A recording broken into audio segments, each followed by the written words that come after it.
Hi guys, welcome to Edu Medicine. Please like this video, subscribe our channel and share with your friends. आज हम कर रहे हैं fourth topic unit 21 का। तो ये है एक्सपेंशन ऑफ प्रोफेशनल एजुकेशन कि प्रोफेशनल एजुकेशन का जो विस्तार था वो किस प्रकार हुआ, हम इसमें बात करेंगे। आपको पता होगा कि अंग्रेजों के टाइम पे इतने सारे प्रोफेशनल एजुकेशन देने वाली यूनिवर्सिटीज़ नहीं थी, लेकिन आज़ादी के बाद वो काफ़ी बढ़ गई। तो इसमें हम बेसिकली वही डिस्कस कर रहे हैं। तो जैसे कि फर्स्ट लाइन में कहा जा रहा है कि फ्यू डेकेड्स से कुछ 20-25-30 सालों से जो एक्सपेंशन है प्रोफेशनल एजुकेशन का वो बहुत हुआ है। इवन जो डिफरेंट लेवल्स हैं एजुकेशन के, प्राइमरी, सेकेंडरी एंड हायर, वो भी काफ़ी इंक्रीज हुए हैं। ठीक है,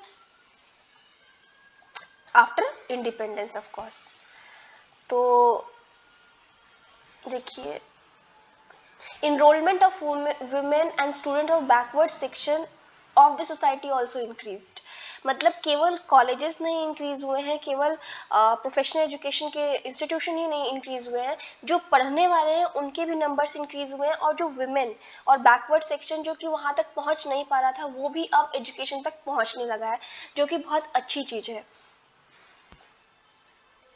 जर्नल एजुकेशन के जो इंस्टीट्यूट होते हैं, मतलब मान लीजिए ह्यूमैनिटीज़ के हो गए कोर्सेज, बीए, बीएससी वगैरह, और जो कोर्सेज मेडिकल इंजीनियरिंग वाले प्रोफेशनल कोर्सेज हो गए, उन सब दोनों के इंस्टीट्यूट्स इंक्रीज हुए हैं और बहुत ही डाइवर्सिफिकेशन के साथ कोर्सेज आ गई हैं।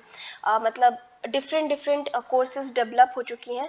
जैसे कि यहाँ पे एग्जांपल दिया हुआ nano technology, biotechnology, education technology, ऐसे कोर्सेज, एनिमेशन, ग्राफिक डिज़ाइनिंग और एआई, बाकी आप देख लीजिए बहुत सारे ऐसे कोर्सेज नए नए आ चुके हैं जो हमें कॉलेजेस ऑफर कर रहे हैं। तो ये एक यहाँ पे growth of recognise education institution 51 से लेके 2002 तक का एक वो दिया कि कितना इंक्रीज हुआ है, जो कि बहुत ज़्यादा इंक्रीज हुआ है। आप अपने बुक में देख सकते हैं। ठीक है, और नहीं तो यहाँ पे एड्रेस भी दिया हुआ है, मतलब लिंक भी दिया हुआ है, वहाँ से भी आप देख सकते हैं। तो अब ऐसे कुछ लर्न करने की आपको ज़रूरत नहीं है, जस्ट देखना है आपको। लिखना तो ऐसे ही है जो बुक में लिखा हुआ है। ठीक है, अब देख रहे हैं आप इसमें अगर आप देखेंगे कि जो इंस्टीट्यूशंस हमको प्रोफेशनल एजुकेशन दे रही हैं, देखिए इंजीनियरिंग, आर्किटेक्चर, मेडिकल, इनकी कितने ज़्यादा इंक्रीज हुई है।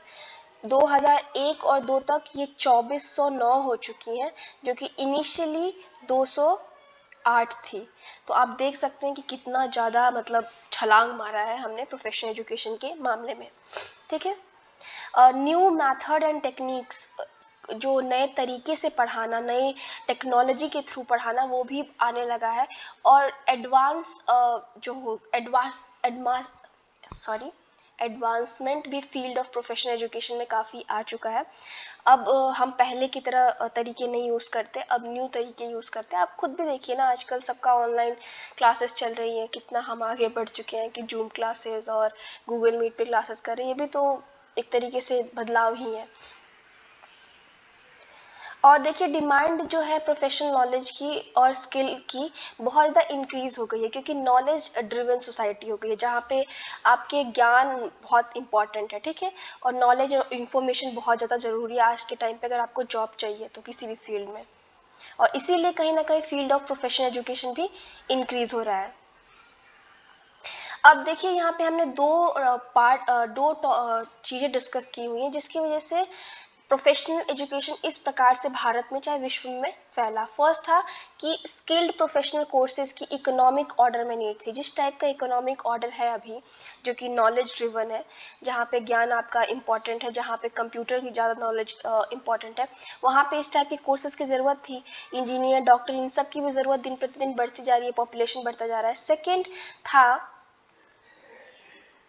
कि एजुकेशन, एलिमेंट्री और secondary education, since independence the number of students successfully completing school education and higher professional education has increased massively। तो आज पता नहीं मैं क्यों इतना फंबल कर रही हूँ, बट ठीक है।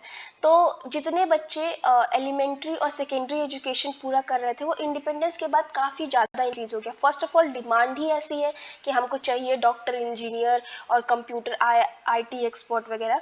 और उसके बाद जो बच्चे अब ज़्यादा से ज़्यादा एजुकेशन कंप्लीट करने लगे हैं, जो कि आज़ादी से पहले नहीं हो रहा था। तो ये जो इतने बच्चे कंप्लीट कर रहे हैं, उनको भी तो आगे पढ़ाई करनी है। अगर किसी ने हायर एजुकेशन किया तो उनको प्रोफेशनल एजुकेशन करना है। तो इन सबको मद्देनज़र रखते हुए ये प्रोफेशनल जो एजुकेशन है उसकी नीड बढ़ने लगी, इंक्रीज होने लगी। ठीक है, इसीलिए डिफरेंट स्टेजेस में हमारी कंट्री ने अपना प्रोफेशनल एजुकेशन है उसको प्राइवेट एंटरप्रेन्योर्स के लिए खोलना शुरू कर दिया। बिकॉज रीज़न ये था कि हमारे गवर्नमेंट के पास इतनी रिसोर्सेज नहीं थी कि इतने सारे बच्चों को पढ़ा सके। इसीलिए हमको चाहिए था कि प्राइवेट सेक्टर के लोग भी इसमें आके पार्टिसिपेट करें और कॉलेजेस खोलें। Even non resident Indians NRIs भी जो है वो professional education opening institute for professional education studies वो लोग भी इसमें कूदने लगे और खोलने लगे। बिकॉज गवर्नमेंट के पास अगेन मैंने बोला कि इतने संसाधन नहीं है, सरकार हमारे इतनी ज़्यादा जनता को नहीं वो कर सकती जब तक प्राइवेट सेक्टर नहीं आया।